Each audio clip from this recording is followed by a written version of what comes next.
Good afternoon, everybody. Thank you for being here today. I appreciate it. My name is Kristi Noem. I'm the United States Secretary of Homeland Security.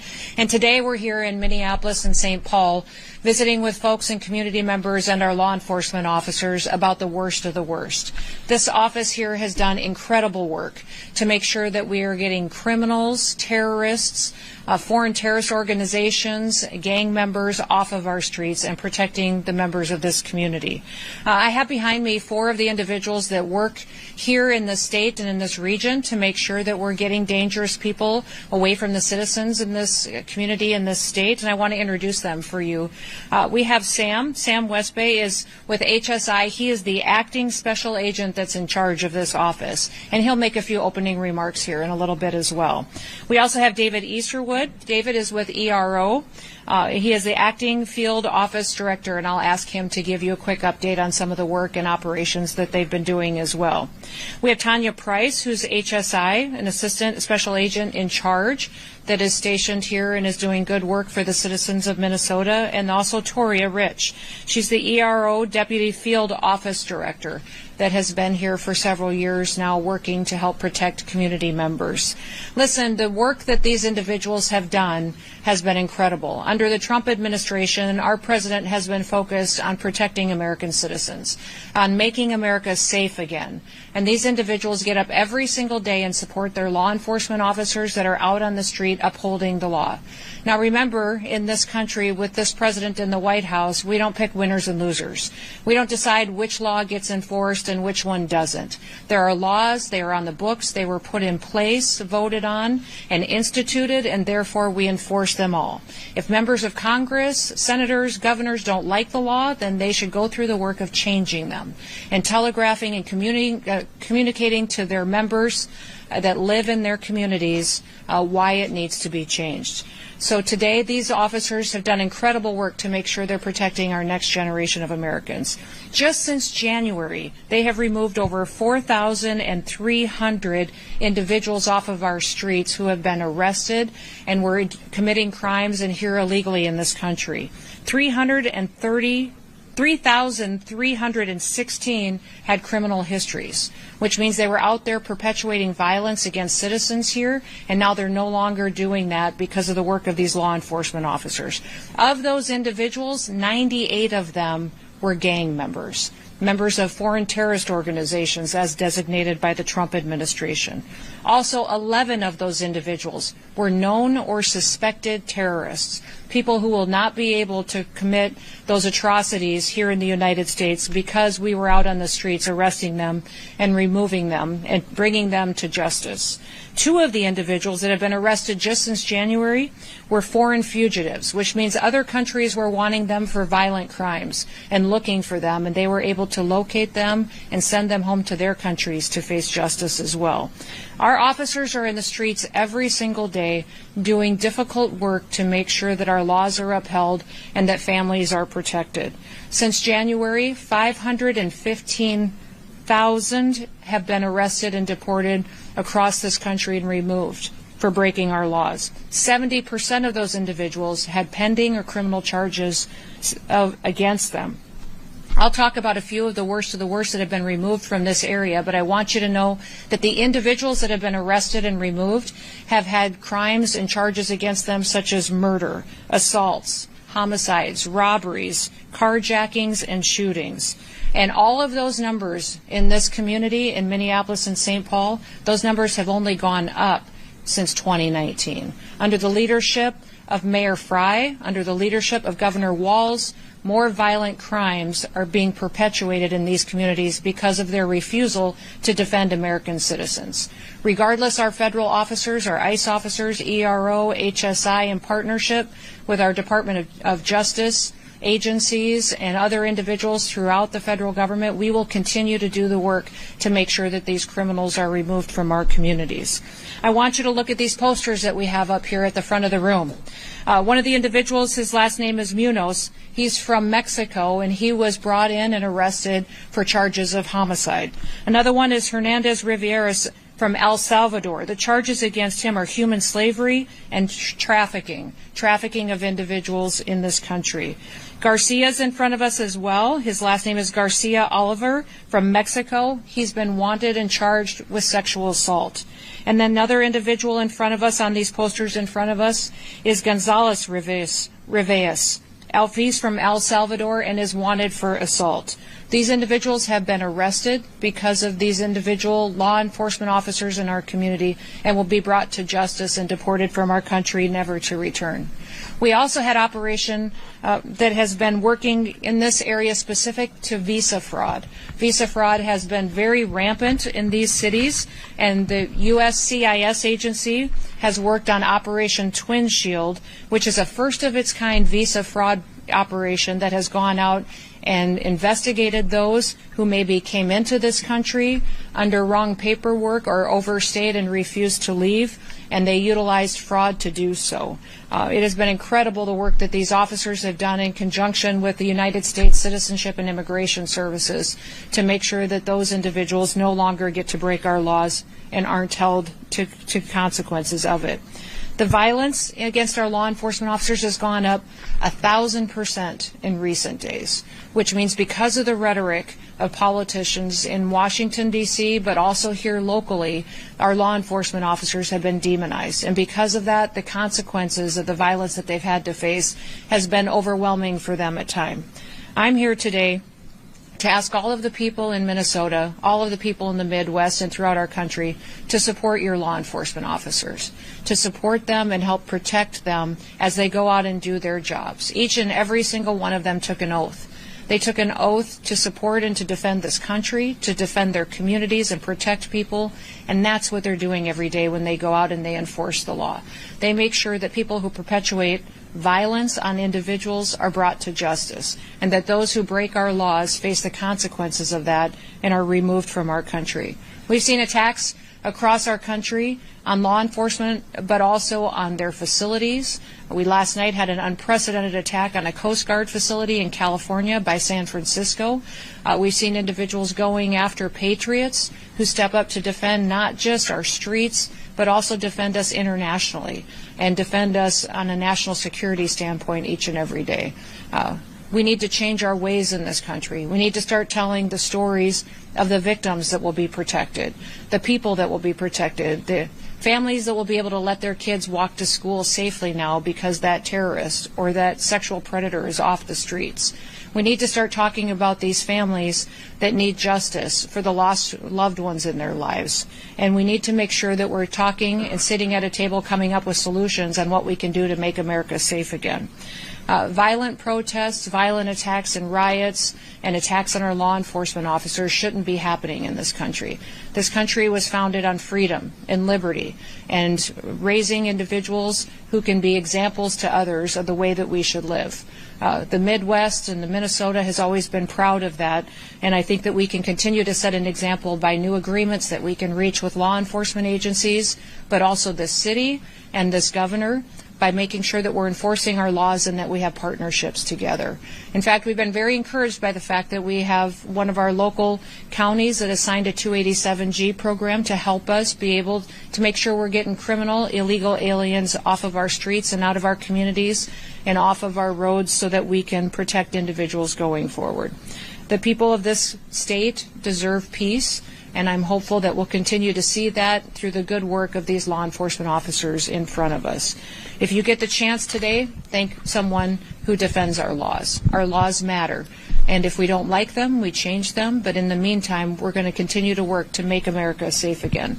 With that, I want to turn it over to Sam, who's going to talk a little bit about some of the work that this office in particular has done, and I'll let him do that, and then we'll go to David as well.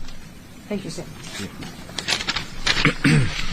Good afternoon. Thank you, Secretary Noem, for joining us today and for your unwavering support of the critical work we do at ICE and Homeland Security Investigations. My name is Sam Westbay. I'm the Acting Special Agent in charge for Homeland Security Investigations in St. Paul. I have the privilege of leading a team of exceptional professionals who are dedicated to safeguarding our communities and dismantling the transnational criminal networks that threaten our national security. The threats we face today are more sophisticated and global than ever before.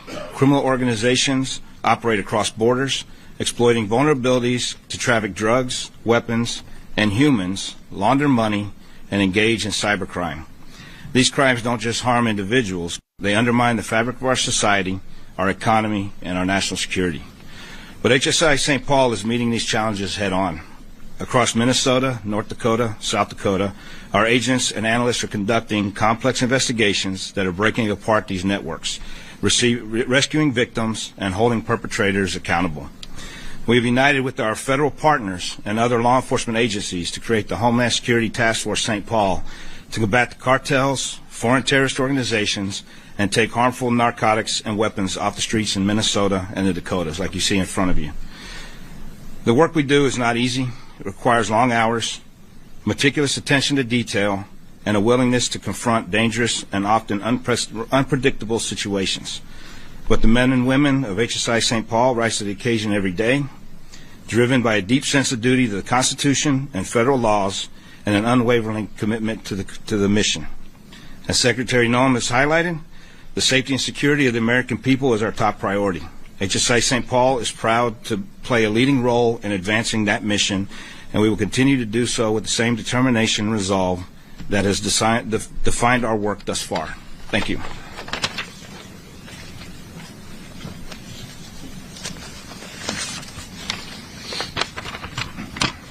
Good afternoon. Thank you, Secretary Noem, for your leadership and for taking the time to join us here today. Your presence underscores the importance of the work we do every day in service to the mission of the Department of Homeland Security and the American people. My name is David Easterwood. I'm the Acting Field Office Director for Enforcement and Removal Operations, ERO St. Paul. I am honored to lead the officers and staff of ICRO across Minnesota, North Dakota, South Dakota, Iowa, and Nebraska. The men and women of ERO St. Paul embody the highest standards of professionalism, integrity, and dedication. Every day, they face complex challenges with determination and resolve, ensuring the safety of our communities and the enforcement of our nation's immigration laws. Their work is critical to the security of the United States, and I am proud to lead such an outstanding team. Across Minnesota, North Dakota, South Dakota, Nebraska, and Iowa, our efforts have made a profound impact. Whether it's apprehending criminal illegal aliens who pose a threat to public safety, managing detention operations with care and professionalism, or collaborating with federal, state, and local partners, our officers demonstrate every day what it means to serve with honor and dedication. As Secretary Noem has emphasized, our mission is clear: to protect the homeland, uphold the rule of law, and ensure the safety and security of the American people. As we move forward, I am confident that this team will continue to rise to the challenges before us. Thank you.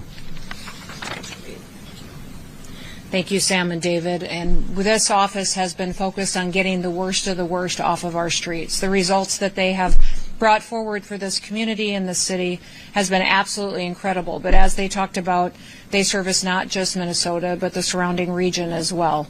And we pray every day for their safety when they're out doing their work, and that they would continue to have the support of the people who live here. So with that, we will open it up to any questions that you may have. Can you tell us whether or not you plan to deploy the National Guard or increase the presence of other federal agents in Minneapolis and St. Paul or the surrounding metro area? You know, it's up to the President on if he believes that National Guard should be deployed to any situation in any city across our country. But we do have an increase of federal officers that will be coming. As you know, we had a big bill passed through Congress that allocated to us 10,000 new ICE officers across the country. We have received over 175,000 applicants for those jobs. So the first 12 to 1,500 are out in their offices now, have been trained and qualified and equipped and are out there doing their work. We have thousands more in the next week or two that will be deployed to field offices as well, and this office will be the beneficiary of that as well. So you'll see dozens of new agents and federal officers here doing the work to get these criminals and terrorists off of our streets. Curious about the weapons and drugs that were on the table. Were those seized locally and were they seized this year? They were. I will let Sam talk about the specifics on each of these, but yes, these are all drugs and weapons that were seized from the operations that these law enforcement officers conducted here in this area. So I'll let you talk a little bit about specifics if you'd like to. Yes, I don't have a lot of specifics on them because obviously some of these cases are still ongoing in the courts. But the dope and the methamphetamines, the fentanyl, and the weapon scene here have been taken off the streets in Minneapolis and St. Paul between us and our federal partners, DEA, ATF, FBI, and everyone else that we work with. But they have been taken off the streets at some point in time throughout the year here. So this is not something uncommon to this area to see this. Madam Secretary, earlier this week, or yesterday, Mayor Lurie of San Francisco said that he talked to you after President Trump said that he wouldn't be doing a federal deployment to San Francisco. What did you tell the mayor during that call? Is there still a chance that San Francisco could end up with federal immigration or crime enforcement? I did talk with the mayor of San Francisco, and we talked about all of his efforts to bring some safety and security to the streets of San Francisco, and that he had had a conversation with the president, who said we would cooperate and help as much as we could, but that if he didn't get it under control, that we would move in, that we would bring in more support, potentially National Guard, Department of War individuals that would be able to help make sure that those people get the safety that they deserve as well. I'll tell you what, last night was not a good example of what the mayor is accomplishing and what the people in that area are accomplishing. To see this violent individual use a truck to try to break into our Coast Guard base and to ram those individuals and threaten the lives of the individuals who serve in our Coast Guard was horrific. And we won't stand for that anymore. I talked to the president about it just a couple of hours after it happened early this morning, and the president said that was their one chance, that if they don't figure out how to protect our law enforcement officers and protect our Coast Guard members, that we would be forced to come in and protect those individuals. Listen, our Coast Guard as well has been out there doing a lot of this drug interdiction that you see across the country and across the world. They don't just have a search and rescue mission. They have a mission to go out there and do a lot of interdictions out in our maritime seas and are picking up tons of cocaine and fentanyl and meth that's being shipped in. Because our border is closed, these cartels and terrorist organizations are moving it through different methods. And so our Coast Guard has been absolute rock stars in being partners with ICE and ERO and HSI to make sure that we're not just bringing people to justice, but that we're also getting these deadly drugs off of our streets. We have saved millions of lives by doing operations like this and getting these drugs out of a system and keeping them away from our children. Right here? Yeah, are you able to elaborate further, more specifically, when we should be seeing those dozens of new agents, and will they be targeting a specific Our new agents that will come to this region will continue to do the work that this office has done. They'll continue to go out and to not just go after the worst of the worst, but make sure that those individuals that are in this country illegally are brought to justice and deported. You know, one thing I would remind everybody is that we've telegraphed this from the very beginning of the administration, is that if you're here illegally, go home. We will give you $1,000 cash, we will buy you a plane ticket, and you will get the chance to come back to America the right way. If you wait until we detain you and have to deport you, it may take you months to get there, to get through the due process of it, and then you will never get the chance to come back to America and to be one of our citizens and enjoy what is so special about this country. So again, everyone should go download the CBP One app and be able to facilitate your flight and your payment, and we would like to get you back home to your country so that if you want to come back, you can do it the right way. It's been incredibly successful. The question is if it's been successful encouraging people to voluntarily go home? Absolutely.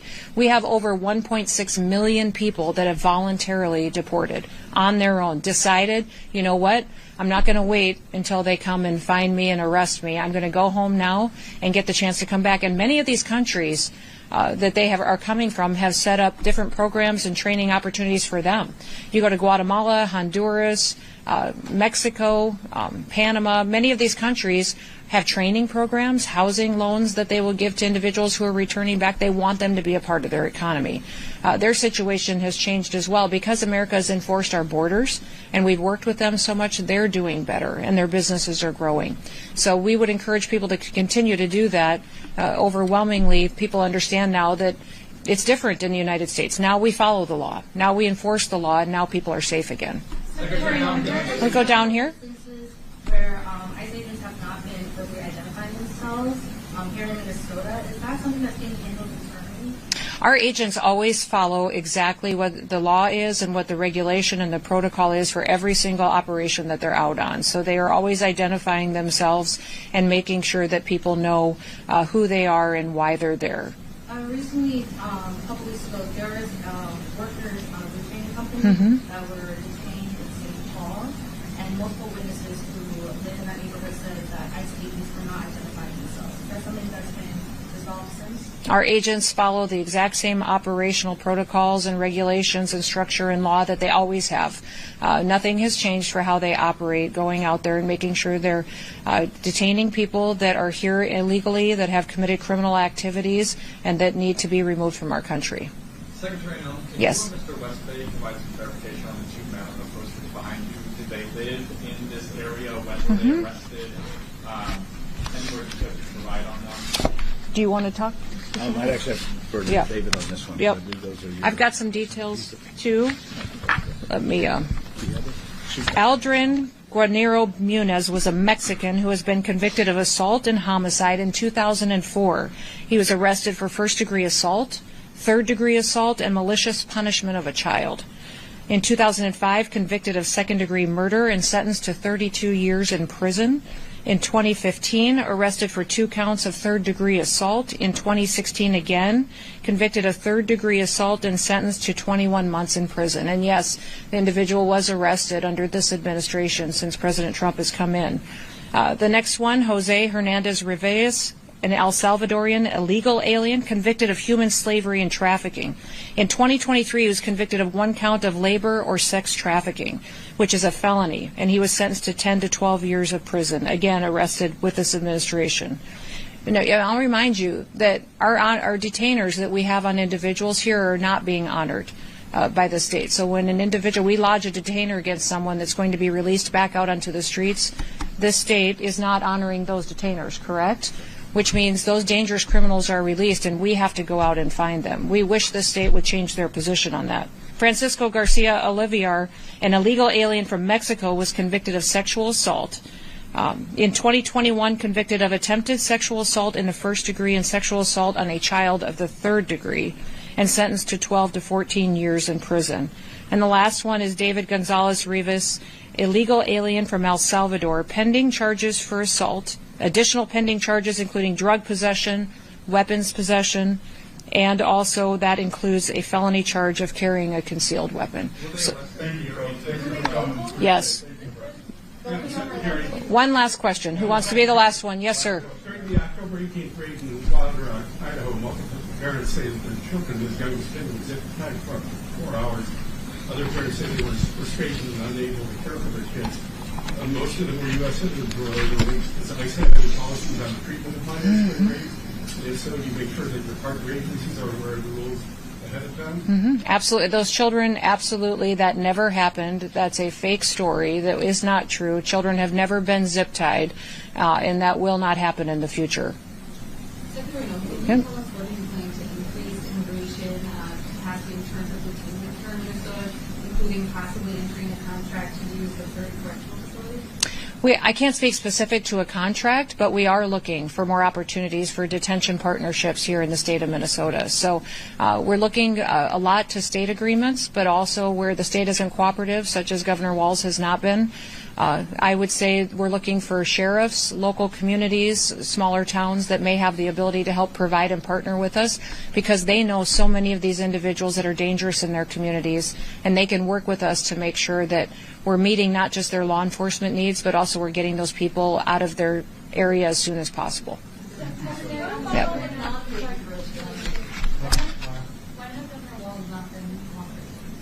Well, I think starting by calling our law enforcement officers Nazis and Gestapo would be just about the worst thing you could ever do.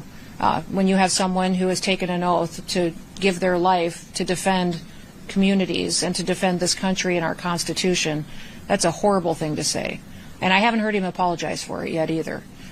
But if he would sign agreements with us to have our backs out on operations, that he would help with the safety and the security of our federal officers when they're out there protecting people and making sure that we're focused on getting the worst of the worst off our streets as soon as possible, that would be absolutely wonderful. That would be a sea change that would be fundamental, because I don't know how he sleeps at night. I don't know how he goes to bed knowing that he's letting these people walk these streets and there can be more victims the next day. I hope that the next family who loses their child to the drugs that are on this table or illegal weapons that are on the streets doesn't have to put up with a governor like that. Thank you so much. Thank you, everybody.